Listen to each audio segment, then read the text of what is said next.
What is up mga kababayan, this is Page Gen Z, nagbabalik ang boses ng Gen Z sa mga isyong pampolitika dito sa ating bansa. Mga kaibigan, ako po ay nagbabalik dahil pag-uusapan po natin itong mga updates regarding sa hearing ng Blue Ribbon Committee bukas sa araw ng Lunes dito regarding sa mga anomalya sa flood control projects na pamumunuan netong ni Pinky Lacson na ating bibigyan ng reaksyon at komentaryo mamaya kanyang video at panayam dito mga kaibigan. Ikalawa natin pag-uusapan mga kaibigan na itong si former ex-DPWH Secretary Bonoan ay nakauwi na po sa Pilipinas. Alamin natin mga kaibigan ang posibleng reason kung bakit po umuwi itong si Bonoan ngayon sa Pilipinas after months of hiding po sa ibang bansa.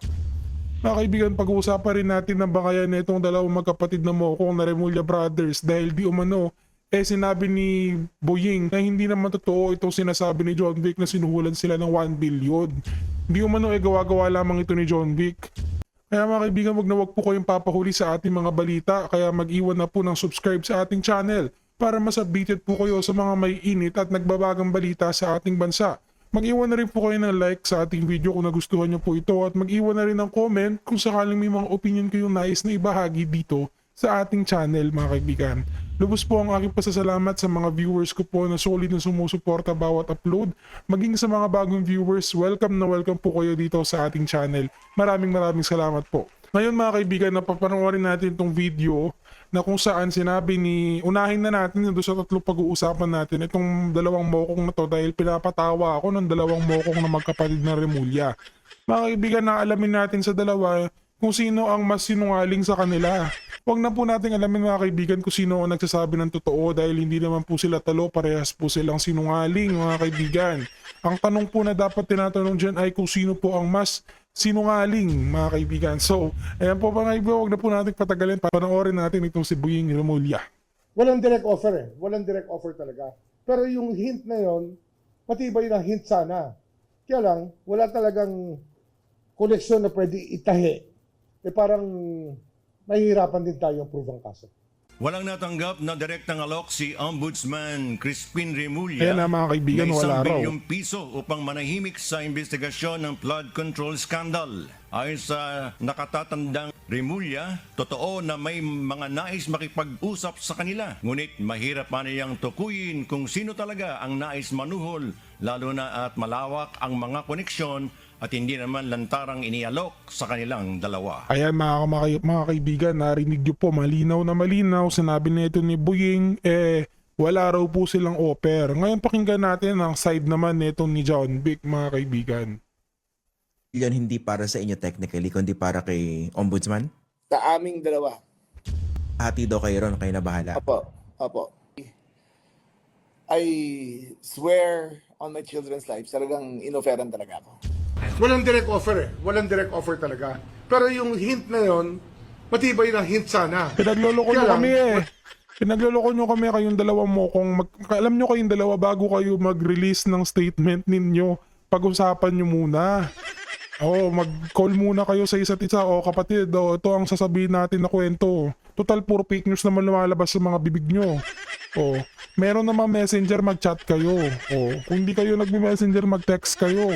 Tawagan man lang sana dahil hindi na nagtutugma yung mga kasinungalingan na pinapakalat nyo dyan. Wala na pong naniniwala sa inyo. Pinapatawan nyo na lang po ang buong sambayan ng Pilipino. Parehas po silang malakas magsinungaling mga kaibigan. Ayan. Kung hindi nila niloloko ang taong bayan, ang niloloko po nila ay ang kanilang mga sarili. Ayan mga kaibigan, pinagloloko na lang tayo ng magkapatid Pinagkakakitaan na nga ang taong bayan, pinagloloko pa. Pag-usapan natin ito. Ex-DPWH Sec Manuel Bonoan returns to country, sabi ng Philippine Immigration. Mga kaibigan, ang tanong natin ano ba ang kinalaman na pag-uwi ni Bonoan sa magaganap na hearing bukas sa Senado? Pinauwi itong si Bonoan after how many months dahil ngayon pa lang niya nabigyan ng script. Yan. Panigurado meron na sigurong role sa Sarsuela bukas itong si Bonoan. Kaya pinauwi na siya at binrief na yan ng mga sasabihin niya bukas. Panigurado, hinayaan na muna siyang tumakas dahil hindi pa ready yung script noon. Nakailang move nga at reschedule ng hearing tong si Pinky Lacson, di ba? Panigurado, handa na yung script niya ni Bonoan. Kaya pinauwi na siya at papakantayin na yan bukas. Papakantayin nga lang ng fake news. Yun lang mga kaibigan. Ang hirap. Imbes na kumanta ng katotohanan, fake news pa ang ikakanta panigurado niyan bukas. Mapapakamot na lang talaga tayong lahat sa ulo natin mga kaibigan kasi panigurado bukas, isang magpakailanman episode na naman ang mapapanood natin dyan sa Senado. Drama na naman ang mapapanood natin. Directed by Pinky Lacson and friends sa Senado. Produced by Bangag Administration. Funded by the People's Money. Nakakalungkot. Wag niyo pong kalimutan sumabaybay bukas panigurado magre-react tayo at babanatan natin ang mga aktor at actress dyan sa Senado bukas. Huwag na nga natin patagalin, no? Dami pang intro ni PH Gen Z, pwede na lang natin panoorin at bigyan diskusyon itong naging panayam dito kay Pinky Lacson na mga kaibigan. Panoorin natin si Pinky, panigurado matagal nyo hinintay itong si Pinky, panoorin natin siya. So, alas ng December. Salamat, Senator. Sorry, Ronald, Sen, yun lang ang Doc nakayanan Dido. no? As usual, Mr. Senator, Sorry. your intelligence is on point. Tama po kayo. Kinilig kaming apat dito. Tinatawag kayo ni Alan na legend. Yung mga nandito kasi are legends in their own minds eh. Si Alan, yan, tatandaan ko. Alam mo yung dakilang anak ng aking iniidolo, si Relly. Panahon pa Yes, namin of ni course, na Mr. President Senator. Erap. Yes. Earlier Tatay, pa, panahon dakila. pa ng Task Force Habagat, sa PACC noon, andyan na si Relly. Tatandaan ko si Alan noon understudy pa lang ni Relly. Ngayon, wala na, sariling pangalan na. Naka-shorts mo lang po, Mr. Senator. At Yeah, correct. may gatas pa sa labi, sir. But of course, I yeah. was starstruck to meet you that time, sir. Yeah. Tandang-tanda ko po yun. Ang problema, Senator, the fruit fell very far ano from pa yun? the tree. Alan, ano pa yun? So many pounds and so many hairs ago. Only in my case, Mr. Senator. Sorry. You look the same, sir. Parang hindi ho kayo tumanda. In my case, guilty as charged, sir. Hindi nga magkasya yung kanyang cup sa ulo niya eh. Oo. Take it away. Take it away. Sino mag-uunang tanong? Sige nga. Sir, syempre, napag-uusapan ngayon is the upcoming Blue Ribbon Committee hearing which you actually moved forward, sir, no? Sa I think Lunes. It was originally scheduled for a later date pero na-bump up siya sa Lunes. Ano po ang ini-expect may mga pasabog po ba? May mga new revelations? Are there new twists and turns to this very perhaps the most important Senate inquiry we've ever had in the history of inquiries, at least as far as I'm concerned. Meron po ba tayong dyan, even hints of new twists? Yes. Yeah, bago ang lahat, gusto ko lang i-clarify na wala tayong tina-target sino man, pero wala rin tayong kino-cover up maski sino. Yes, sir. Dumating yung, alam mo, pangatlong beses ko na narinig yung balita na merong isang bahay dyan sa South Forbes na nabili di umano ni former Speaker Romualdez. At ang ginamit na front ay si Diskaya. So verify hanggang sa tatlo na yung nagsasabi. Isa yung dahilan kung bakit nag-schedule ako ng hearing ng January 19. Pangalawa, nakarating din sa aking kalaman galing sa sources sa loob ng DPWH na yung palang mga grid coordinates doon sa sumbong sa Pangulo, maraming mali. Kaya yung initial na 421 ghost flood control projects, bloated. Hindi malaki. So, pangalawa yung sa talakayan. Pangatlo, naikwento sa akin ni Undersecretary Bernardo na sa isang pagkakataon, I think October, after nung first testimony niya, meron nag-offer sa kanya ng sanctuary. Nagulat siya dahil itaturn over siya kay General Nicolas Torre. Oy. At that time, although hindi pa naman na retired, no, hindi pa deemed resigned, dahil wala pa naman siya sa MMDA, gusto natin malaman under whose authority and in what capacity na pumasok sa eksena si General Torre para mag-take ng kustodiya sa isang testigo sa flood control risk.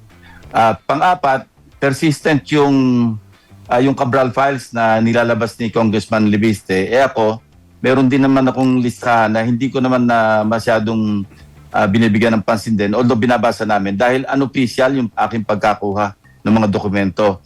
So minabuti kong talakayin na rin yon at ipa-authenticate kung ano man yung hawak ni Congressman Lian at dadali niya at kung siya'y dadalo, pareho namin ipapa-authenticate at sasalain ng komite kung ano lang yung i-authenticate, maging galing man sa akin nyo o galing kay Congressman Libiste, kung ano lang yung i-authenticate on the spot ng representatives ng DPWH na mag-a-attend, yun lang ang tatanggapin ng komite, in fairness.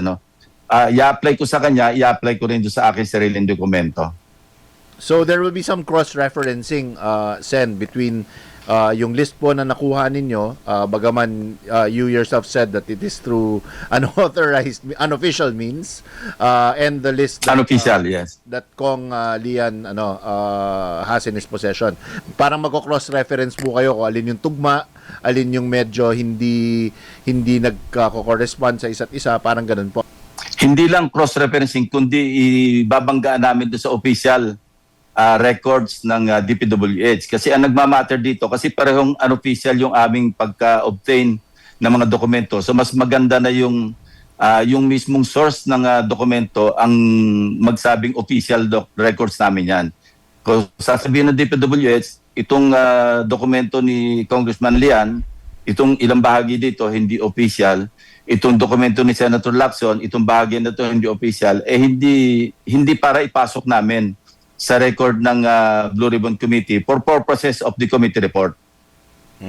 Gandang hapon, Senator Michael Fahatin po. Sir, ang kahapon yung Michael, good afternoon. press con po ni Congressman Leandro ang sabi, di ba, una po yung sinasabi na humingi sa inyo daw ng payo, no? Kung sinong umiyak, hindi na natin ano yun. Kasi kahapon sabi niya, hindi siya ang umiyak, yung nanay po daw niya. Pero pinabanggit po niya, parang ibibigay na sa inyo yung pagkakataon na ilahad po itong hawak na listahan. Ang sabi naman po ni Secretary Vince Dizon ay hindi naman niya inauthorize yung September na sinasabi ni Kong Leviste na siya ang nag-utos. So, para po ma-authenticate, Senping, ang tanong ng bayan, itong listahan na ito matagal na kasi, matagal na rin namin inaantabayan yung kompletong listahan. Yung kompletong listahan, sino po ang mag-authenticate at ilalabas nyo rin po ba ito sa unang pagkakataon sa Senado po sa Blue Ribbon Committee po? Ang ilalabas lang, Michael, yung i-authenticate, i-acknowledge ng DPWH sa pamamagitan ng kanilang ipapadalang representative o representatives na talagang part ng official records nila. Pag sinabi nilang hindi ito official records namin, wala yata sa matuwid na ipasok namin sa records ng Blue Ribbon Committee. In fairness, Kasi saan ang galing yon? Kasi ang dapat lang mag-authenticate niyan, yung original at saka official source ng mga dokumento. Maging ito'y galing sa akin o galing kay Kong Lian, dapat DPWH. Katulad halimbawa ng isang portion ng sinasabing Cabral files, ito'y turnover sa akin ng lawyer ni late Undersecretary Cabral nung bago pa siya pumanaw. Ito yung hinugot sa unprogrammed appropriations, napakalaki ng halaga. At ito'y na-issue ng SARO. Tatatandaan ko ang date ng SARO, December 27, 2024. So hinahabol. Yes. Kasi 2024 GAA ito. Ito yung panahon, ito yung GAA na saksakan o tatad ng infrastructure projects, pati yung unprogrammed appropriations. So yun, hindi ko pwedeng ilabas yun dahil unofficial. Maski sinasabi ng lawyer na galing kay Undersecretary Cabral, at medyo malaman yung dokumento na yun kasi out of the 50 billion pesos na infrastructure projects, actually may humabol pa nga na sinabi may hawak siya na 155 billion lahat yon. Wow. Ang nakita namin doon, 30 billion yung flood control projects at napakaraming ghost. At ito SARO na ito Kaya nga nabanggit ko minsan sa text exchange ng text messages namin ni Sec Ronald. Sabi ko, yung wish list na tinatawag ni Senator Amy o yung allocables, for lack of a better analogy, may be likened to attempted robbery or at the very least planned robbery. Assuming na yung motivation o yung motibo may-ari noong allocables, ang intention niya para kumuha ng komisyon. Kasi hindi naman lahat ng allocables masasama doon sa final version ng General Appropriations Act. Dahil iyon parang sa NEP ito'y papasok. Pero pag dumaan ito ng Kongreso, lower at saka upper house, siyempre magkakaroon ng mga alignments, realignments, mga amendments. Merong ma-adapt doon sa after the BICAM o sa gaan na mismo, meron namang hindi. No? So, hindi sigurado, pero the mere fact, no? At i-qualify ko kung ang motibo para makakuha ng komisyon, kaya palakihan bilyunan kung ang motibo para magpasok ng allocable para magbilang ng 10% o hanggang 25% commission, yun ang sinasabi kong planned or attempted robbery. Pero kung ang intensyon ng legislator, congressman man o senador, tumanggap ng allocable o mag-offer ng allocable sa DPWH para mag-serve sa constituents at hindi naman kukuha ng komisyon, walang problema doon. Kasi nasa poder naman ng Kongreso ang mag-amend. Dahil yung mga hindi nasama, kasi sa 2026 budget halimbawa, yung SANEP, ang gustong ipasok ng lahat ng ahensya, nasa mga 10 trillion. Pero ang budget limit, ang ceiling, nasa mga 6.7, 6.8. So siyempre, marami makakaltas doon. Doon naman papasok ang Kongreso sa amendment. Pag dumulog yung ahensya, sa amin, individually sa amin, para sabing ito, napaka-importante sa amin, pero hindi napasok sa NEP. So pag-aaralan namin mabuti yon at titingnan namin kung ano yung pwedeng kaltasin doon sa naipasok sa NEP para palitan namin noong hinihingi ng ahensya. Sa akin nangyayari yan, ilang taon na tuwing magba-budget deliberation. Lalapit sa akin yung, halimbawa, DA o kaya kung ano man. Itong nakaraan, tatandaan ko, ng isang institutional amendment ko, kasi yung Korte Suprema, inabolish na nila yung Judicial Integrity Board at nag-create sila ng Judicial Integrity Office parang permanent office na ng judiciary. Pero walang pondo. So nang nalaman ko yon at kailangan ma-organize na, kailangan ng funding, nag-realign ako, humugot ako doon sa yun sa tulong-dunong. At saka doon sa mga alam kong hindi kailangan, doon ako kumuha ng I think 243 million para masimula na yung pag-organize ng Judicial Integrity Office. At ito'y na-adapt, nasama na hanggang GAA.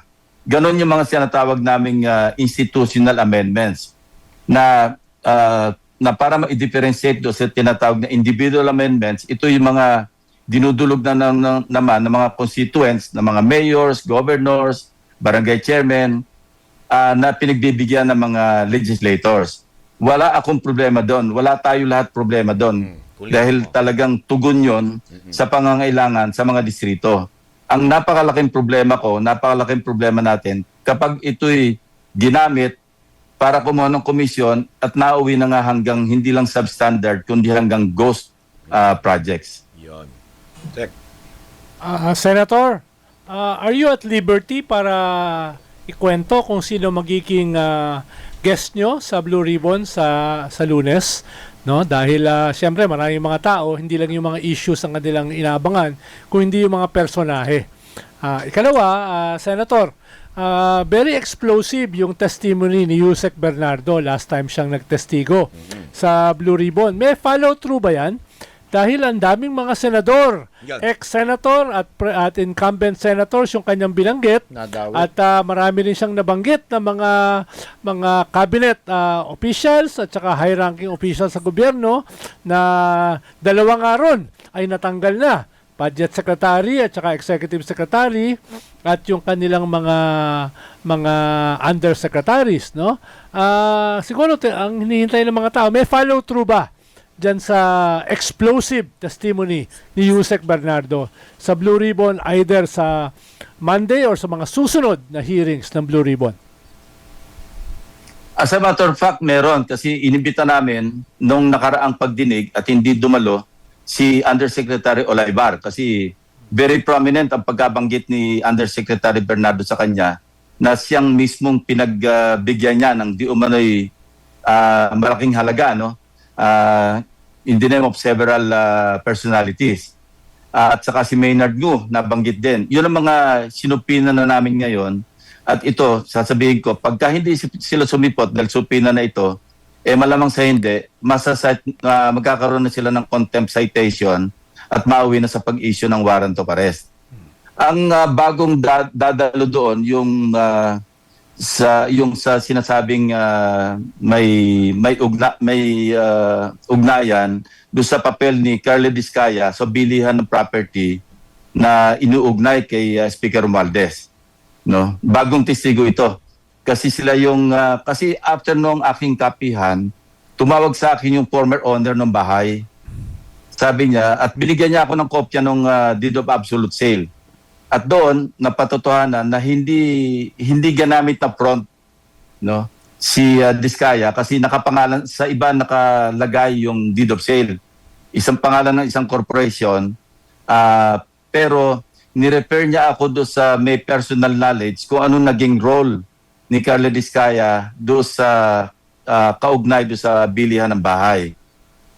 Yung kay Nicolas Torre naman, General Torre, gano'n, no, chinek ko ulit kay Yusek Bernardo at kinonfirm niya na at magte-testify siya na mayroong attempt na kunin siya ni General Torre at ilagay sa kanyang custody. Dangan nga lang, hindi natuloy kasi hindi siya, parang medyo lumansi siya na magpapaalam, hindi na siya bumalik kasi natakot daw siya.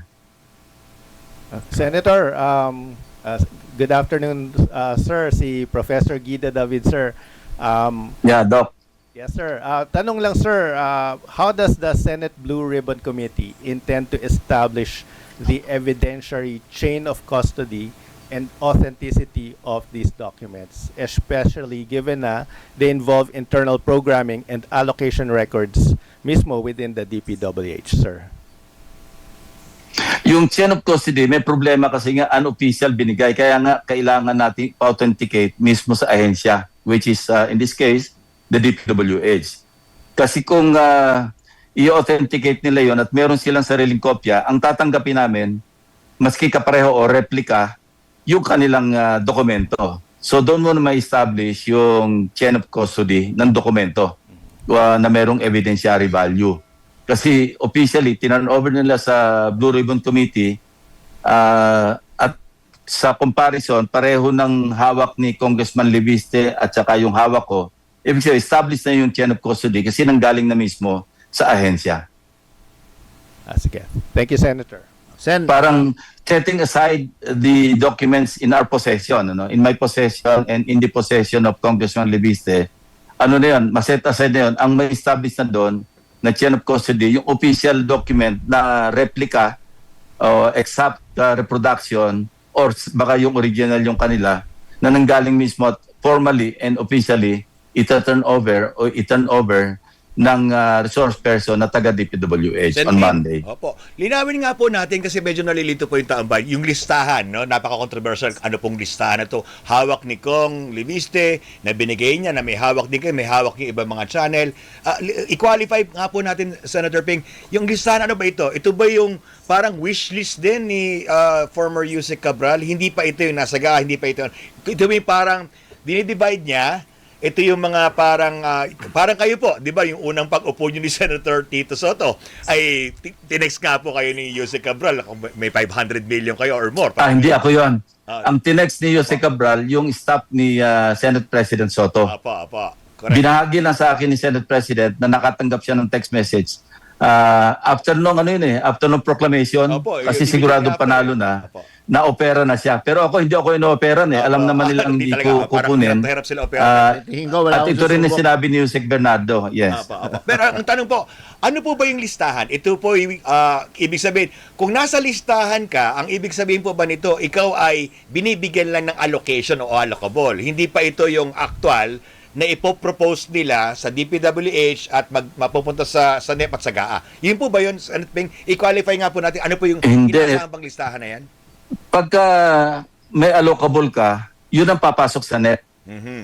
Pero ang NEP is what we call the President's budget. Apo. Dadaan pa to sa pagsusuri ng House of Representatives. Mm-hmm. Itatransmit sa Senado, dadaan pa para lumabas yung Senate version. At pagkatapos, magba-bicameral conference para pagtugmain yung mga disagreeing provisions. So, sabi ko nga kanina, ang allocable, hindi siguradong masasama Opo. sa GAA. So, yun ang story nito, yung ruta nito na sinusunod. But kung may allocable ka, ano yon, nasa NEP na yon. Apo. Pasok na sa NEP kasi nga ito yung sinusumite na ng mga ahensya. In this particular case, kasi ang alam ko may allocable. Sa pagkaalam ko yung DPWH lang eh. Opo. Nauso nga lang ito recently lang eh. Panahon Sila namin lang. wala namang allocable eh. Actually, yes. Opo. Or baka hindi lang ko naalok. Walang nag-alok. Malamang, Sen. No? Malamang, Sen. Walang susubok. Hindi nagtangkang alokin si Senator Ping. Pero ibig sabihin, pag kayo po ay nasa listahan, ano po yung, I don't know how to coin this, ano po yung level nyo of kinasasangkutan kapag kayo ay na-mention o part ng listahan na may daang milyon o bilyon man na kayo po ay nasa inyong pangalan? Anong ibig sabihin po ba? Is there imputed guilt already? Walang masama. Mhm. Sabi nga ni Senate President Soto, listahan lang yan. Apo. Yes. Sabi ko nga, hindi naman siguradong papasok sa GAA. Apo. Pero sabi ko nga, kasi naghahanap ako ng analogy, Apo. wala akong maisip kung di parang kumbaga sa krimen, Ah. planned robbery or attempted robbery, kung ang motibo Apo. para magkomisyon. Kasi Yun. hindi para-pareho eh. Apo. Yes, sir. Merong allocable na 3.5, may allocable na 2.5, may allocable na 1 billion, may allocable na 500 Yan. million. Hindi para-pareho. Apo. So hindi ko alam kung anong basihan kasi sa pagkaalam ko yung may formula eh. Merong kaya si Jose Cabral ang nakakaalam niya kasi siya yung nasa planning. So ang iniwasan niya kaya siya sa takbuhan ng allocable para maiwasan yung merong redundancy tapos merong nauulit na hindi lang redundant in terms of yung projects in the same year pero yung nauulit na nauna ng mga previous years magkakaroon pa uli. Pero ganun pa man, nakakalusot pa rin. Meron pa rin ako mga sinita noon nung budget, yung plenary debates namin. Meron pa rin ako nakita na yung SIPAG, yung mga acronyms nila, no? Na paulit-ulit. Kaya pinoint out ko, sabi ko tatanggalin ko ito. Sabi ko kay Senator Sherwin bilang siya yung chairman. Sabi ko tatanggalin ko to kasi pareho yung description pero magkaiba yung programa. Kaya doon ako nakahugot. Kaya nagkaroon ng parang float na certain amount dahil nagka-doble-doble. Tinanggap yun ng chairman ng Senate Finance Committee kasi nga redundant. Apo. So napakahalaga po pala talaga na si Yusek si Yusek Bernardo ay titistigo kung ano itong sinasabi niyong nasa listahan sila at kung yung sinasabi niyong motibo, kung co-commission ba o talagang tunay na proyekto. Pero isingit ko na rin po, Senator Ping. Ibig sabihin, kung alam ni Yusek Bernardo ito, si former Secretary Bonoan ay napakahalaga po ng kanyang papel pala talaga dito. At sabi niyo nga, niligaw niya ang Pangulo doon sa mga grid coordinates. Wala po bang plano na siya ay pabalikin din at paharapin din po sa Senate Blue Ribbon Committee po, Sen? Kanina may kausap ako taga DOJ at binerify ko. Sabi ko, totoo ba yung, kasi na-interview yata si Ambassador Babe Romualdez, sinabi niya, nag-usap sila ni Secretary Bonoan dahil minomonitor niya, nasa California raw eh. Ang kanyang paalam kasi, December 17, babalik na siya. Apo. Pero nung nag-usap sila ni Ambassador Romualdez, ang sinabi niya, nagpaalam siya sa DOJ at pinayagan siya na mag-extend. Extension, no? Kasi raw na reschedule yung surgery ng kanyang misis. Nung chinek ko, walang malinaw na sagot, kundi ang sinabi, parang hindi definite yung response. Nag-request nga raw. Pero hindi naman definite yung response na siya ina-allow na mag-extend. So, on that basis, kasi nauna na, sinabi ko na baka withdraw ko na lang muna yung subpoena. In fairness, kasi humanitarian ground eh. Apo. Alam mo, asawa yung mag-undergo ng surgery. Parang napakalupit naman na hindi po pwede, kailangan na andito ka. Pero dahil sa nasabi sa akin ng isang high official sa DOJ, na hindi malinaw na pinayagan, Hindi specific. itutuloy ko pa rin yung subpoena at kung wala siya, ipapasyokos na lang at nandun din naman ang DOJ sa Monday, tatanungin ko ng diretsahan Diretsahan na. kung pinayagan ba, at kung hindi siya pinayagan, nagsisinungaling si Secretary Bonoan, ipapokontempt na rin namin siya sa Monday. Senator, isa o dalawa sa elephants in the room Yan.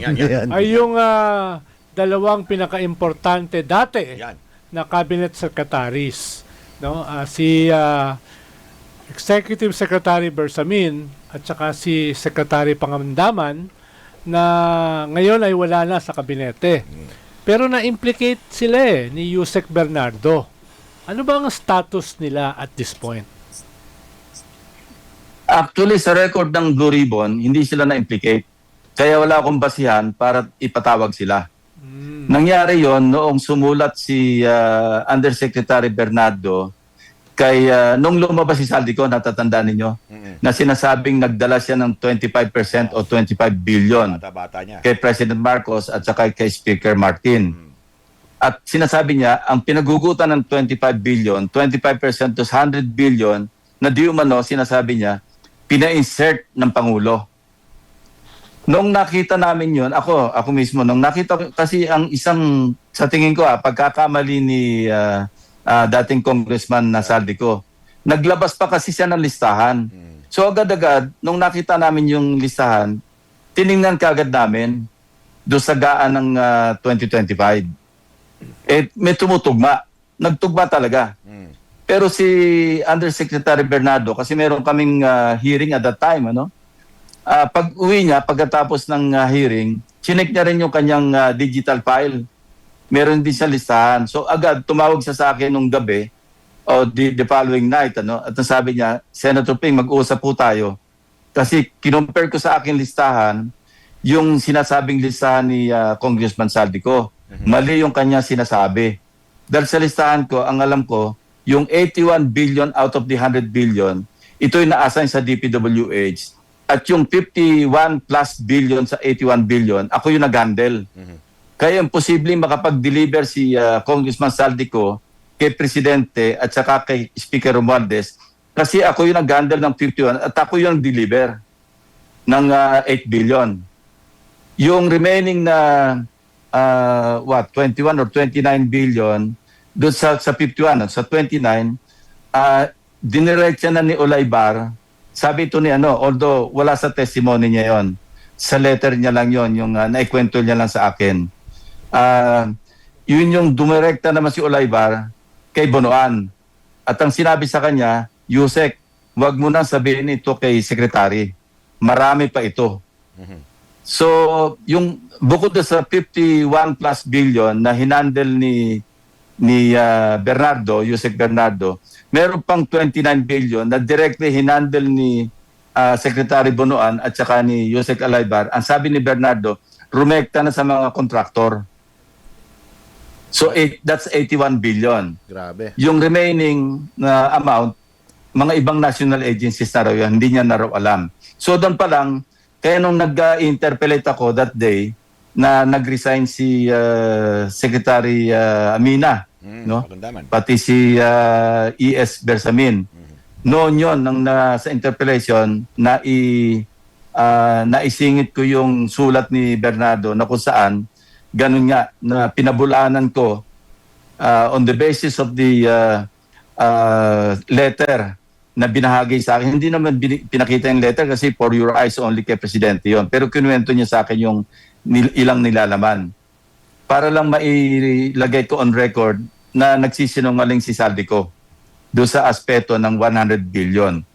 Dahil mismong si Yusek Bernardo ang nagsabi na hindi pwede siya makapag-deliver niyan. Kasi ako ang nag-deliver niyan. At hindi kay Presidente, kundi kay Olaybar. Pero Senator, bakit natuloy yung pag-resign ni E.S. Bersamin at Budget Secretary Pangandaman kung wala namang hint of corruption? Yeah. That is between the President.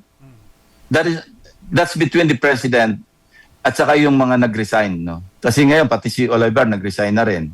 'Di ba, eventually. So, 'yon, sa kanila na 'yon. Ang sinasabi ko lamang yung naibahagi sa akin na information ni Yusek Bernardo na siguro yun din na nag-trigger nung resignation. Dahil nga 'di ba ang sinasabi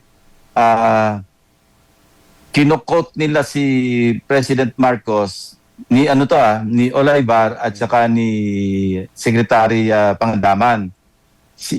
Sinabi ro kay Saldico na ito utos ni Presidente mag-insert. At nung tinanong niya raw si Adrian Bersamin, sinabi nga totoo yan, nag-insert. Pina-insert at doon daw nanggaling yung 25 billion. Yung sa aspeto na yun, sa aspeto ng 25 billion, yun yung kinontra ni Undersecretary Bernardo na hindi totoo. So ang conclusion, initial conclusion, nine-drop nila si Presidente. No? Nina Olaibar, supposedly pati si Secretary Amina and si Adrian. Ang outcome, pwede nating, kaya ako nag-conclude na nine drop lang nila dahil nga yung komisyon, ang nag-handle ng mga proyekto, si Yusek Bernardo. Kasi kung totoo yung pina-insert ni Presidente at yung 25% ay dineliver niya kay Presidente at saka kay Speaker Martin, hindi papasok sa eksena sa Yusek Bernardo na siya nag-handle. Kasi walang koneksyon eh. At saka ang kinontra nga ni Yusek Bernardo, hindi ako mismo nag-deliver eh. Armor van nga yan eh. Palitan kami ng armor van eh. At least 10 deliveries, total amount nasa mga 8 billion. From 800 million hanggang 2 billion. At nagtutugma yung mga petsa kasi sinabi niya, kaya naipon yung 2 billion, pinakamalaking delivery. Kasi March 11, noon yung hinuli si dating Pangulong Duterte, inaapuran niya na si Olaibar. Sabi niya na puno na yung armor van at saka matagal na rito, kunin mo na rito. Ang sabi, hindi ko pa makukuha kasi nga, medyo magulo kasi inaaresto si dating Pangulong Duterte. Kaya naiponin yung 2 billion. At may mga side na kwento pa si Yusek Bernardo noon na minsan daw, nung nagpalit sila ng armor van, nagreklamo to si Olaibar, sabi niya, ba't naman konti gasolina nito, o crudo nito, baka mami itirik pa ako nito. Alam mo itong mga detalyeng ganito, ito yung nagdadagdag doon sa credibility ng kwento eh. Authenticity. Tapos minsan may nakalawit daw na, para may nakalawit na, alam mo yung kable, ng sabi niya, natakot daw si Olaibar, baka merong baka may tap, baka meron daw nakatagong minomonitor siya o kung sino kausap niya. Yun yung mga side na kwento ni Yusek Bernardo noon. Kaya ang tingin nyo... So hindi maipatawag kasi nga wala sa record ng Blue Ribbon yung aspeto na yon. Pero kung Grabe, part ng Senator, testimony, very siyempre, specific. pwedeng patawag. Very specific yung mga detalye. Hindi ganun kadali na ipeke yan eh. Alam niyo naman na, Ikwentong Senator, kotsero. At saka tumatama. investigador kayo. Ako kasi, Sec Ronald, pagka nagtatanong, ika-fact check mo yung mga dates eh. At saka yung mga events, di ba? Tumama yung sa March na naipon dahil nga magulo, inaaresto yung, maski check natin, palagi yung mga bandang Marso talaga yung naaresto si dating Pangulong Duterte eh. Tsaka itong mga katabi ko, Sen. Ang misteryo rito, Sec Ronald, yung anong papel ni Nick Torre? Yun ang talaga hanggang ngayon. Maski si Yusek Bernardo. Alam mo, welcome si MMDA General Manager ngayon, Nick Torre, na mag-attend sa Monday maski walang invitation. Parang klaro lang yan. Para matanong sa mga senador, in what capacity and under whose authority na magte-take over ka o lalagay mo sa custody mo, ang ano pa rito, yung dinidescribe ni Yusek Bernardo na pinagdalan sa kanya safe house, familiar ako doon. Kasi noong nag-iimbestiga kami ng Weteng, yun din yung safe house na doon medyo nakakumpareha best sa description pati yung lugar. Doon namin doon nag-safe house si Sandra Cam, si Boy Mayor nung nag-iimbestiga kami ng Weteng controversy.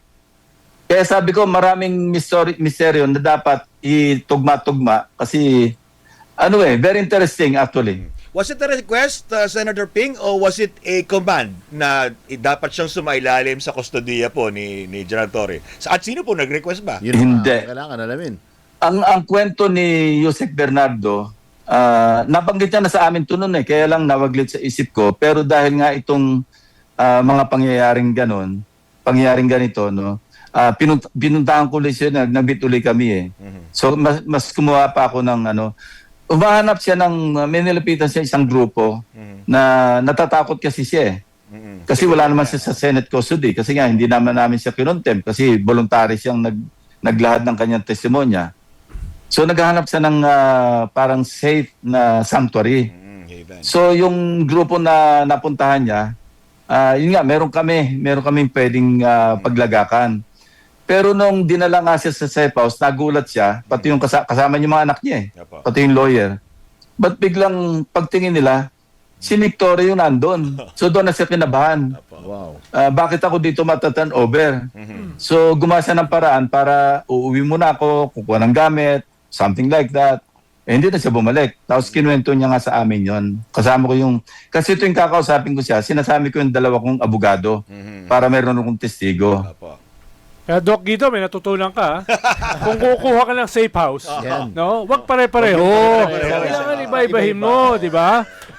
Senator, yung katabi ko kasi rito, itong survey firm at saka PR firm, ang mga transaction nito, milyones lang ang gamit lang nila motorsiklo. No, kami mga alta. Ang gamit namin armored car. No? Ang palitan kasi sa amin bilyones Kayo barya-barya lang kayo no? Pero Senator, on another note, paano may mga iba kasi tayong mga kababayan na inabutan lamang kasi yung dulo ng inyong kiskisan with Senator Amy Marcos, no? What was that about? Paano ba nagsimula yung palitan na yan, no? Ninyo ni Senator Amy, no? From your vantage point, ano ba nangyari? Yeah. Mawalang galang, I don't want to go there anymore. Yes. Tapos na tinuldukan ko na. Ayoko na siyang pag-usapan. No, nasabi ko na yung aking dapat sabihin. Ang sa akin lang, pinagugatan kasi kinikriticize niya yung Blue Ribbon Committee. Ako yung chairman. Di ba? Tapos medyo nauwi pa sa hindi magandang patutsada. So, that's it. Nasagot ko na. Alam mo, kung standard na lang sabihin natin, ako siguro, ito, pagmamayabang ko na, siguro naman mas gwapo ako ng konti kay Sec Ronald, pero sa pagkamatyuhan, ang layo ko sa kanya.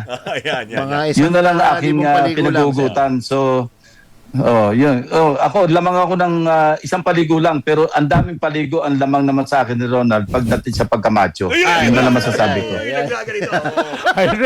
I rest my case. Baka kung saan pa mo Pero pareho kaming macho. Biglang nalipan. Mas maraming alam si Senator sa aking skeletons in my closet. Kaya hindi na ako hihirit pa. Ako maglalast ako sa inyo, Senping. Pag-aanin po natin, no? Kasi syempre, ang ating taong bayan, diba, sinisigaw, kulong na yan, mga kurakot, big fish, ang dami po. Naglilitawan po ito mga listahan, at ito mga pinapatawag sa Senado. Ako, believe ako sa inyo sa inyong planning, sa inyong foresight, yung sa organizational po ba. Anong nakikita nyo po in terms of ito pong Senate Blue Ribbon, itong ICI, ito ating ombudsman, ano po yung ikakahon nyo po, no? Ipa-fast forward natin para sa ating mga mamamayan na talaga namang humihina, lumiliit na yung pasensya sa hustisya po sa Pilipinas. Ano po, kung ikakahon nyo, ano po yung expect natin? Ito ba ay may logical conclusion at meron po ba talaga makukulong at anong tingin niyo po ang